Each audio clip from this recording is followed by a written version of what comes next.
Humankind is lucky that we have Jesuit higher education. What the world needs most now is exactly what we do. Ultimately, our whole purpose is to educate students in such a way that they become agents of love and justice in the world. The idea is God made a good but imperfect world, and then he trusted his creatures to do their part to make their part of the world a better place.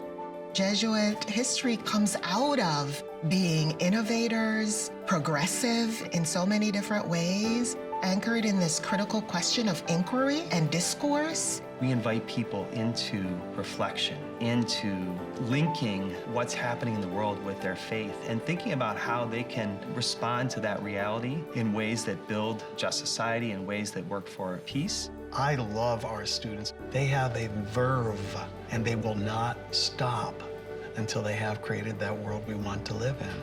We focus on two things: cura personalis, the care of the whole person, and then the magis, striving for more. We see everything as interconnected. It's a very holistic model of working for justice. What are the connections to economic injustice? What are the connections to racial injustice and inequity in our society? Our students, they're pretty good when they arrive. They leave as persons of wonder. They become vectors for the greater good. That's what our students are desperate to do, and that's what society wants and needs. We don't hand them 460, 70 years of tradition and say, here it is, don't screw it up. We try to share this in a way that it is owned and embraced and adaptable and made new by everybody in the institution who receives it. The thing that is striking me again and again is how happy, especially the lay faculty and staff are at these schools to see this distinctive emphasis that you find in Jesuit education really coming to the fore. To cultivate a deep, meaningful alumni connection also means that we're doing really good work with the students we currently have on our campus, and really paying attention to, there are our next generation, and are we providing them with deep, meaningful, engaged learning? We have an extraordinary network, unlike any other, including the Ivy League. We have not only the 27 institutions in the United States, but 189 institutions of higher learning around the world. You don't feel like a single institution. You really feel like you're a part of something much, much bigger. There are not many groups of institutions that are as large as us. When I'm listening to other smaller groups of religious organizations, they kind of quietly say, you know, I wish we were kind of like AJCU, because our 27 institutions are really very, very strong, and it's a great opportunity for sharing. As a scientist myself, I've always seen collaboration as sort of a natural inclination in order to move the sciences forward. All the conferences and the affinity groups in the AJCU have given a chance to see collaboration in new and interesting ways in planting seeds with each other. We've yet to really scratch the surface on the partnerships that could happen, because as a matter of practicality, the Academy has been siloed since the Renaissance. Breaking down those silos takes time. It takes face-to-face interaction. How often do you get to spend quality, deep thinking time with professionals from so many disciplines and really focusing on how do we continue to bring our talents to bear on our work? If we're going to be a Jesuit school, how can we more effectively do it? What 2 or 3 priorities of all the things we could do should we focus on? AJCU becomes this convener of national conversations around the future and sustainability of Jesuit higher education. There's such potential for the impact of how these institutions here in the U.S. can be much more deeply connected worldwide, and AJCU will be the one that makes that happen.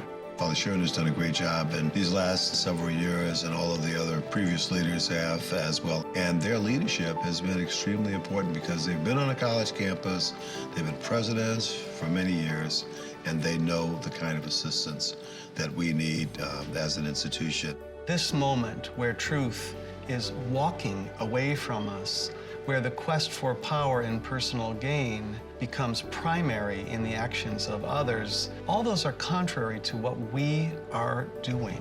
It's a reality that our climate is changing, And in 50 years, we will need to be even more responsive to that reality, institutionally and as individuals.